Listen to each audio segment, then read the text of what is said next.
Première lecture. Lecture de la deuxième lettre de Saint Paul apôtre aux Corinthiens. Chapitre 4, versets 7 à 15. Frères, nous portons un trésor comme dans des vases d'argile. Ainsi, on voit bien que cette puissance extraordinaire appartient à Dieu et ne vient pas de nous. En toutes circonstances, nous sommes dans la détresse, mais sans être angoissés. Nous sommes déconcertés, mais non désemparés. Nous sommes pourchassés, mais non pas abandonnés. Terrassés, mais non pas anéantis. Toujours nous portons dans notre corps la mort de Jésus, afin que la vie de Jésus, elle aussi, soit manifestée dans notre corps. En effet, nous les vivants, nous sommes continuellement livrés à la mort à cause de Jésus, afin que la vie de Jésus, elle aussi, soit manifestée dans notre condition charnelle, vouée à la mort. Ainsi, la mort fait son œuvre en nous et la vie en vous. L'Écriture dit, « J'ai cru, c'est pourquoi j'ai parlé. » Et nous aussi, qui avons le même esprit de foi, nous croyons, et c'est pourquoi nous parlons.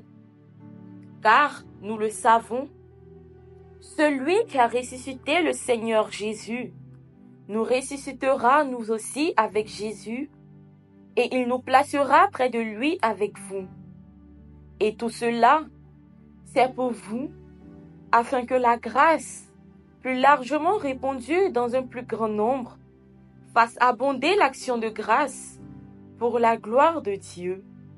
Parole du Seigneur. Seigneur, je t'offrirai le sacrifice d'action de grâce.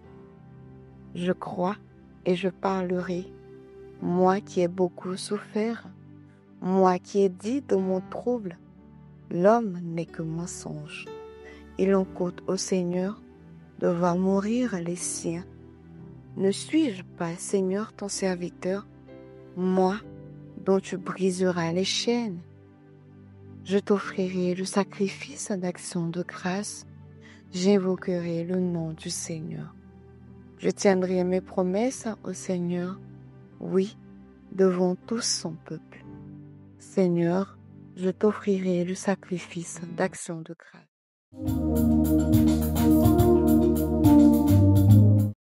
Évangile de Jésus-Christ selon saint Matthieu, chapitre 5, versets 27 à 32.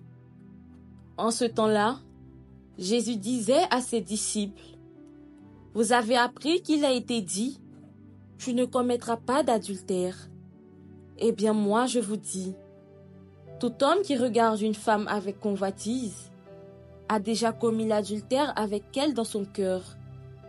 Si ton œil droit entraîne ta chute, arrache-le et jette-le loin de toi, car vaut mieux pour toi perdre un de tes membres que d'avoir ton corps tout entier jeté dans la géhenne. Et si ta main droite entraîne ta chute, coupe-la et jette-la loin de toi, car vaut mieux pour toi perdre un de tes membres que d'avoir ton corps tout entier qui s'en aille dans la géhenne. Il a été dit également, si quelqu'un renvoie sa femme, qu'il lui donne un acte de répudiation.